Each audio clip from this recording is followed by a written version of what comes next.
welcome once again to Another Chance Church, and thank you for joining us. I'm Pastor Jared, and this is our Sunday service.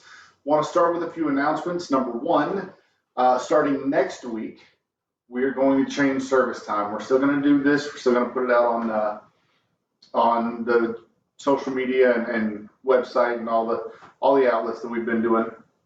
But we're going to change from an evening service to a morning service just to try it out. So we're going to start posting them at 10:30 Sunday mornings. And again, like I said, you can find those through the website, through our Facebook page, through our YouTube channel. We'll put all that in the comments or somewhere so that you can click on the links to those. And the other announcement is we do have some merchandise sales. We've been trying to get some, we've been talking to you guys about our giving page and our text to give, which are both right here. But also we have some merch. So, things that you can buy if that's more your speed, and that's fine. We get that. And those can be found on our website as well. And we'll put that in, we'll put that link in there as well so you can get to that. Some of that is t-shirts. Actually, most of that is t-shirts. I'm wearing a new design that we've got right now, and it's not even in the catalog yet, but will be soon. And I'll put a better picture of that up so that you can see it. Also, on that page, you can find a link to the book that I wrote. And it's a fiction book. It is basically the story of creation all the way up through Armageddon and eternity from the perspective of Satan. It sounds a little weird. It's a little dark in some places, but it's really about the human experience. And if you're interested in that, it can be found on Amazon. Like I said, there's a link on our website, so you can find that there. Enough advertising. We hope that you'll find that stuff and find something that you're interested in. Also hope that you will share this video, share news about us, and help us get the word out. We're a new plant. We need word of mouth. We need people to help us get noticed and to help us build our audience, whether it's in Bernie or elsewhere. That's part of why we're doing this online. So I said I was done with the advertising, then I kept going. So I'm going to quit now, and we're going to get into the message. But I appreciate you guys being patient with us and trying to help us to fulfill our mission. Father, I ask you to guide me as I deliver the message that I believe you've given me, and just help me to be as clear and concise as possible, and to just give your word and not muddy the waters with my own opinions and stuff. And I ask you that you would help those watching and me to receive it and apply it as needed. And I thank you in Jesus' name, amen. So the message today is really inspired mostly by the job that I've just taken, and I'll talk about that in a minute, but the message today is stay hydrated. Stick with me for a few minutes. It may get a little unclear. It may not seem that I'm really talking about God here, but just stick with me, and you'll see where I'm going. Most of my adult life, I had been prone to dehydration. For years, I would get the symptoms, and I didn't know what was causing them. But the biggest symptom and the biggest problem I had was just these massive, just awful headaches. And I didn't understand it. I didn't know what was causing it. And oftentimes, I was doing exactly what I shouldn't do when I had them, but I didn't know what was making me hurt. I didn't know what was triggering these headaches, but it was awful. There were times where I really just wanted to die. I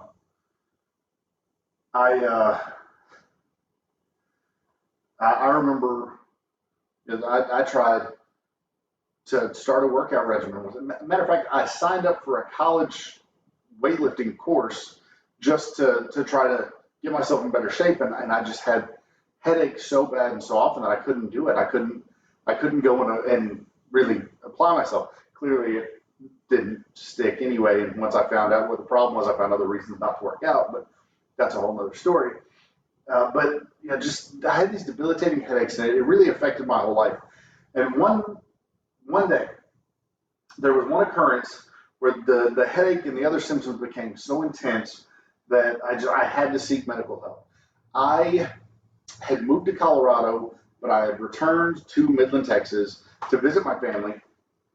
And and on returning, I changed climates, I changed elevations, I changed, all the vegetation around me and all that stuff. So, and I've always been kind of prone to reacting to that anyway. But then I didn't adapt my fluid intake. And what ended up happening was I wound up on my mom's couch for 3 or 4 days. And I mean, this headache was so awful and intense. I just couldn't even move off the couch. It hurt to get up to get food or to take myself to the bathroom or something. It was just awful. I was like praying for death. That's how bad this was. And finally, and I just kept waiting for it to pass. And finally, after several days, I decided, something's really not right here, and I need to go get this checked out. I need to go to the ER.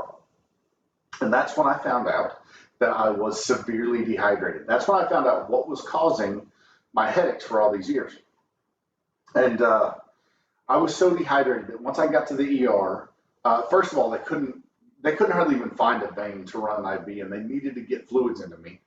And it was very hard. And I won't go into the story in detail about them trying to find a vein, but they couldn't find one. They had to stick me multiple times before they could even get a vein, and I've never had that problem.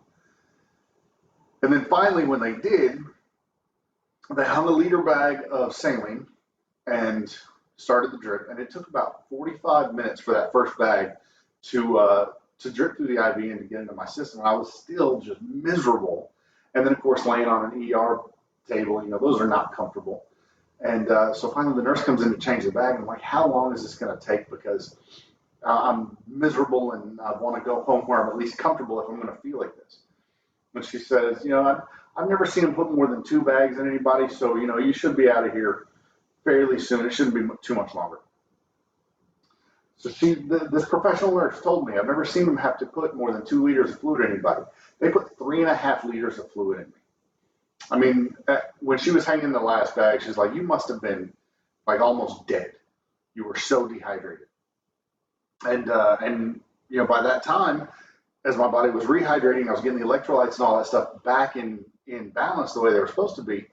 Then I was feeling a lot better, and the headache started to go away. It had eased up a whole lot. It wasn't gone, but it was leaving, and I started to feel like I wanted to live again.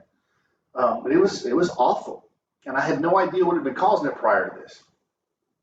But that's when I found out that I was prone to dehydration and what dehydration does to me and how it affects me. Now, honestly, most of us probably don't have a situation, whether it's homework and all that stuff. Most of us probably don't have a situation where dehydration is really a persistent danger to us. I do because I'm prone to it and because I have a job where I work outside now. Maybe once in a while, the average person overexerts themselves and gets into a dangerous zone. But for the most part, most people elevating their water intake is for different reasons. They start drinking more water for dietary reasons or health reasons, something like that. Not really life-saving precaution. But understand that not understanding the dangers of dehydration can really put you in a bad spot before you even recognize it, before you even know what's happening. And it's a situation where it doesn't matter that you didn't know. When you're there, it's too late to learn it then. You just gotta, you're already in danger. You gotta react to it. You need to know these things before you're in that situation. If you're going to be in a position where you're going out in the heat or you're going out, if you're going to go to the beach, even on vacation, if you're going to go to the beach, if you're going to go out hiking or something like that, you need to plan and start elevating your fluid intake before you go out and do these things. And I know this doesn't seem, like it's a Sunday sermon kind of thing, but just stick with me. Because of my history and taking the new job, in my new job, I am actually a septic system technician. And so I'm outside in the heat and the cold. Of course, I haven't been out in the cold yet because I just started. And thankfully, we've had a pretty mild July, although it has been hot, and I have already had to deal with the issues of near dehydration and having to up my water intake and watch out for that stuff. I already have had the debilitating headache hit me early on, and so I've already had to deal with that stuff with this job. But working outdoors, I know the dangers of falling out of balance with hydration. I know what it does to me, and I know what it can do to other people, and it's quick. Just this Friday, a couple days ago, I was out working in the hot sun, and as I was leaning over my tasks and working, I mean, everything underneath me was just getting rained on because I was sweating so bad. I was losing so much fluid, and when you're losing fluid that fast, you have to have something ready. I had over a gallon of water in the truck waiting for me. So as soon as I finished that job and had dumped all that fluid, which was probably a pint or two of sweat that I lost, but as soon as I got to the truck, I had that water waiting for me, ready to start to try to replenish what I had lost. I also had a Gatorade waiting for me so that I could put in some electrolytes and get those back in my system as well. But I want to talk about some of the dangers and some of the warning signs of dehydration as well. Because these are things that can help you if you know them, that they'll help you to realize, hey, maybe I need to up my fluid intake. Maybe I need to go inside and get out of the sun or whatever. I need to adjust what I'm doing so that I can stop losing the fluids that I'm losing. One is lethargy. Loss of fluids can cause a person to slow down and even become quite sleepy. It's kind of the body's way of conserving what fluids it has left in reserve. So your body realizes that it's losing the fluids that it has, and it needs those fluids to preserve your life and your core and your priority functions in your body. And your body does that. It has a priority list. That's why in so many situations, dehydration, hypothermia, things like that, you start to lose feeling in your extremities. Your body starts pulling back oxygen and fluids and all that stuff from your outer extremities and into your core, into your organ area. All the stuff that actually preserves your life and all the things that you use to move around become less important. So that begins to happen, and that's part of why you start to feel lethargic, is because your body's trying to get you to stop moving and stop sweating and stop losing fluids. Just get still and preserve yourself, get some rest, and hopefully get some fluids back in you. Second is headache. This is one that I am painfully familiar with. This is what generally happens to me. My head hurts so bad that all I can do is lie in a cool place and drink water and Gatorade and pop headache meds while praying that God will remove the headache or just take me home, because that's how bad it is. It's just, I don't even want to live anymore if this is what I kind of live with. It's awful. And there's just, it doesn't ever feel like it's going to let up. I get light sensitive. You get definitely sound sensitive. You can't find a comfortable place to lie down. You get moved and you start to, it's eased up a little bit and you're lying in this position, but after just a few seconds, it just comes back in. So you're moving again, you're trying to find, and it just doesn't work. It's miserable. Then you get into things like heat exhaustion and heat stroke. your water reserve, which is approximately 2/3 of your body weight. Your body has that much water in it. Uh, but your water reserve helps to cool you when you overheat. That's part of what having that 2/3 of your body weight being water is for. It's a cooling mechanism. Uh, just like your computer or your car, when your parts, which are mostly your internals, start to overheat, they become subject to wear and tear. They start to wear out more. And if you run your car without coolant in it, then you run the risk of cracking the block, which is just death to a car. You got to replace the engine at that point. And that's kind of what your body's facing too. You run yourself without proper fluids and proper proper water reserves, and you risk breaking things that can't be replaced. That just, if they can be replaced, they've got to be done quick, because you can really do yourself some serious damage quickly, or in the case of heat stroke, even death. I mean, heat stroke can kill you, and it happens quick. It goes from I don't realize there's a problem to it's too late to do anything about it really fast a lot of times. Let's see, I lost my spot. Pardon me. Heat exhaustion and heat stroke are the result of your body systematically shutting down to preserve the priority functions. Gone too far, heat stroke can even kill you. And even if you survive, once you've suffered heat exhaustion or heat stroke, once you've suffered these heat-related illnesses, you become even more prone to them in the future. It happens even faster to you in the future because you've put undue wear on your system, and your system doesn't have the ability to rebuild its defense. So your body remembers what happens when you get dehydrated, and it starts to do the shutdown process quicker. And so in the future, when you start to get into a heat exhaustion situation, you suffer more damage faster than you did before. The next is seizures. Loss of your dehydration can cause seizures. We've all heard of electrolytes. I just mentioned it while I was talking about Gatorade. But what are they? Your body uses things like potassium and sodium, and that's not all of them, but it uses these compounds, these chemicals, to help move electrical signals, your impulses from your brain to your muscles. And it's really just electricity. And if you've ever done any study in electricity, then you know that water, you don't want to mix electricity and water.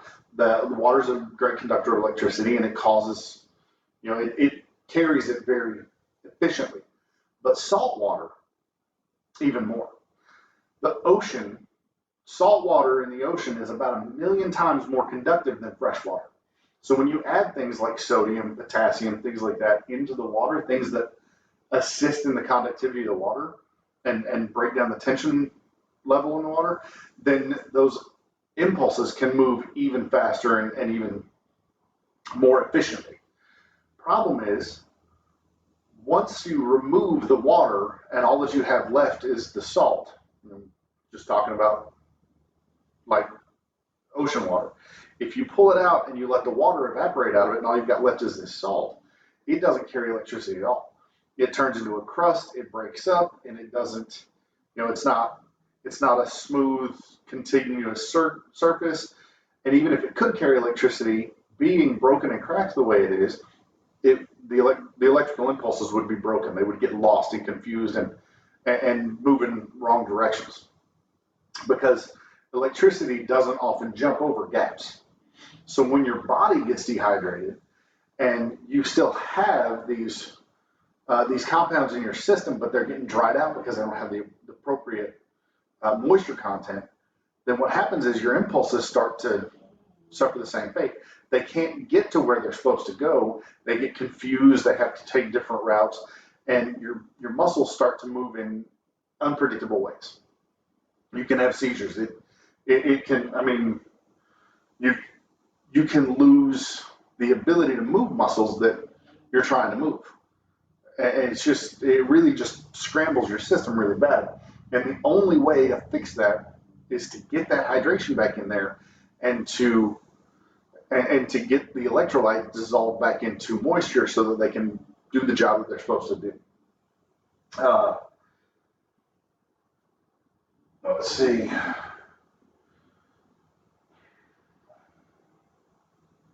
Okay, I covered that one. And the next is low blood volume.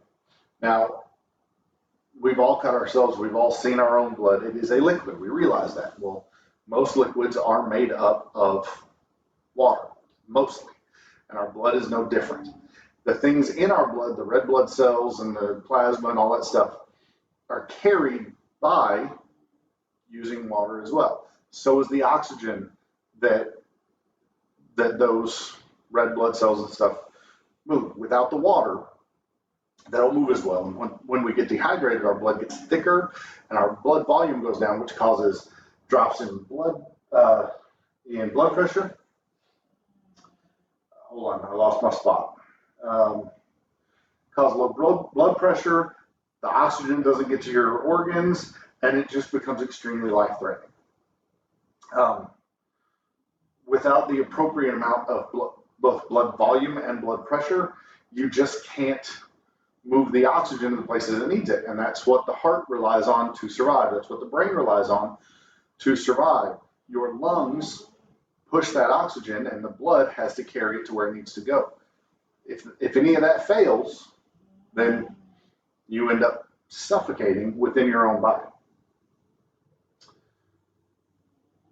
So what does any of this have to do with church? Why is this preacher talking to me about this? Well, it's more than just a public service announcement. I've given you science. I've given you the reasons it's important to be careful about not dehydrating yourself physically because of the life-threatening potential.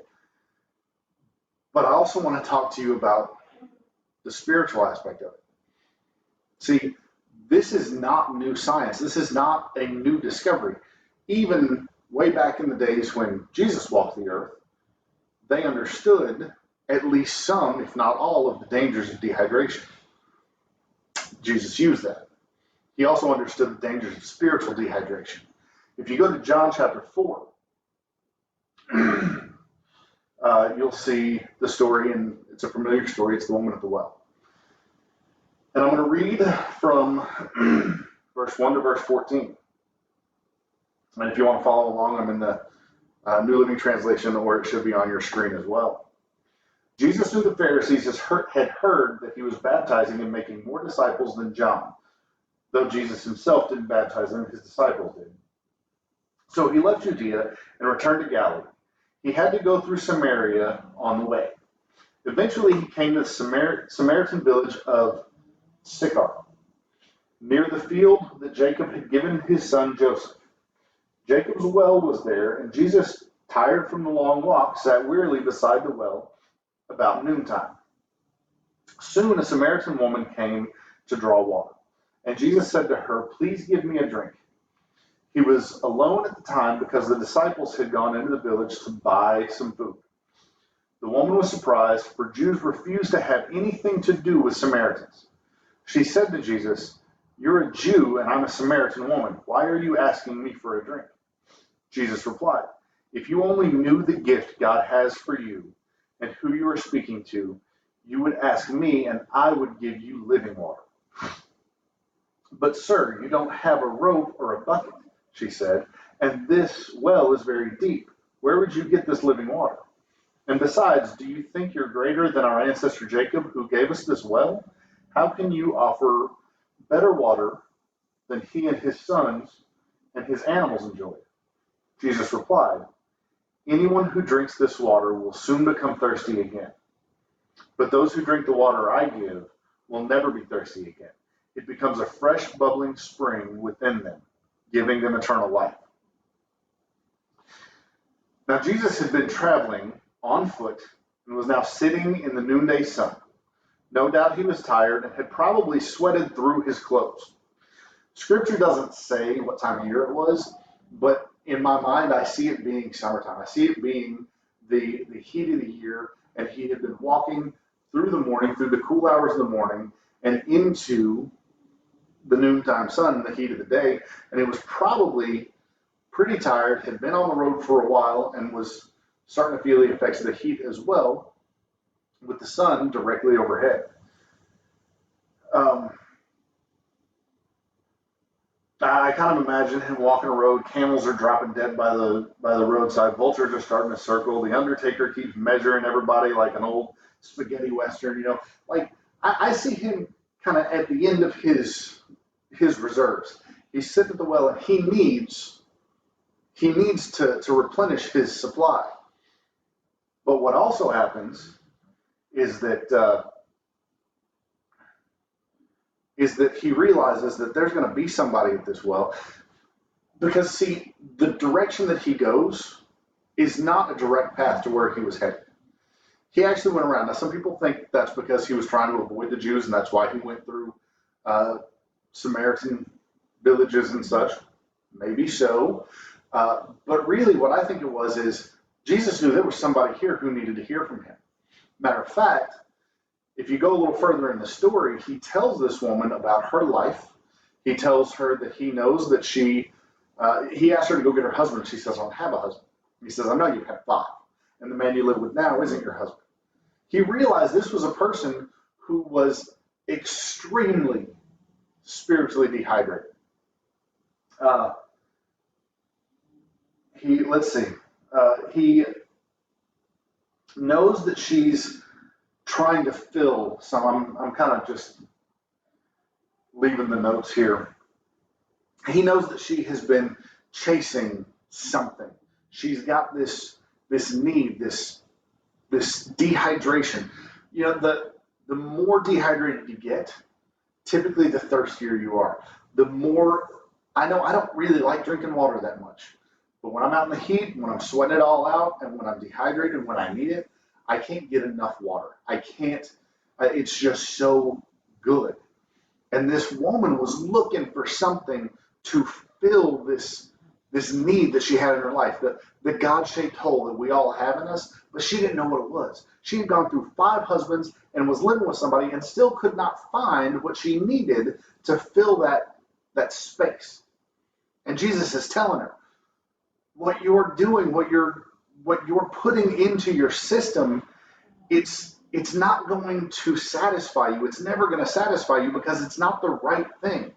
You're trying to cover your need for water with other things that are just dehydrating you more. Did you know that tea and coffee and sodas are not good for a dehydrated person, because the caffeine and other aspects of those drinks draw more water out of you. The sodium, if you overload the sodium, then that draws more water out of you, and it literally counteracts what you're trying to do by feeding that fluid into your body.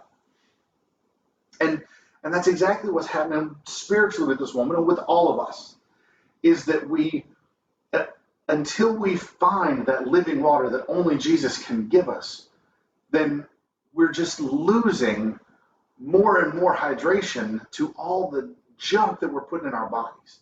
We keep stuffing things in there trying to satisfy this need, but all we're really doing is making the problem worse. And that's what Jesus is telling her. He says, look, not only can I fix the problem, not only can I balance out your spiritual need, but beyond that, it becomes not just a supply for you, not only what you need to balance out your spirit, but it becomes abundant. It becomes a spring coming out of you that you can then supply to others. You can show them how to build this spring inside of you. That's what we're all supposed to do. That's the whole point.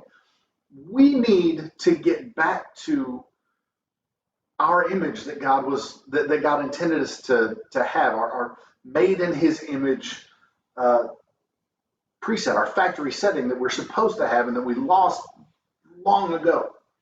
That's why we need that living water. But then He gives us a supply beyond our needs so that we can take that and show other people. That's our job. We're supposed to share the good news, to spread the word, to give the water to others so that they can also be hydrated, so that they can also replenish themselves, so that they're not suffering the spiritual lethargy that we so often see inside and outside churches, so that they're not having these debilitating spiritual headaches, or so that they're not just on the sidelines just waiting for it to all end. So that they're not exhausted and useless and dead in their spirit, because that's where we get to, because we've lost so much of what we need, so much of the life-giving, living water that Jesus intends and wants to give us. We don't even have to ask. I mean, we don't have to pay for it. It's not some burdensome thing. It's free. We just have to show up and say, I need it. I'm thirsty. I'm dying. All those things that happen to us physically that I went through happen spiritually, and it's even more detrimental, because when this body dies, the spirit doesn't. We go on. And when we get to the next level, when we get to that next step, that's where we're going to stay forever. And we can either go there hydrated and healthy and ready for that next life, or we can end up dehydrated and dead and suffer for eternity. And then it's too late to find that well. It's not available to us anymore. We have got to, as important as it is to be concerned about your hydration in this body, as important as it is to make sure that you've got in your system, in your physical system, what you need to operate so that your body can efficiently do its job, it's so much more important to make sure that our spiritual lives are fully hydrated and ready for anything that comes at it. Because let's face it, this world is run by our enemy. Hell on earth is a real thing. It's all around us. And it's hot, and it draws it out of us, and we sweat it out every day, whether we realize it or not. And all of a sudden one day we wake up and we're like, oh my gosh, I am so worn out. I am so depleted. I am so unhealthily, it's not even a word, but I'm so unhealthy and dried up in my spirit that it's just not even worth it anymore. That I just can't even go on. I can't even, I can't, not only can I not help anybody else, I can't even help me anymore. We've got to make sure we don't get to that point, that we stay hydrated and we stay in a healthy place. And sometimes things are coming at us from this world, and we got to up our hydration. We got to go to God more. We've got to talk to Jesus even more than we have been before, because man, I'm sweating it out right now, and I'm losing too much fluid, and it's getting dangerous, and I'm really starting to have some problems here, and I'm starting to suffer for it. And the only way to overcome that is to go and to find that well and to drink from it, and to stay there, to stop wandering off away from it where we can't get back to it anymore. We need to stay there and live in that and share it with others. So if you're not having if you don't feel like you're spiritually hydrated like you need to be, today's the day. You can get back there. Reach out to us. We would love to pray with you. We would love to talk you through it and to help you, or go to one of your local churches and talk to the pastor there, because I guarantee they'd be happy to help you find too. Your health, your eternal health depends on it. If we can help, please let us. I'm praying for you guys. I love you. We'll see you next time. Take care.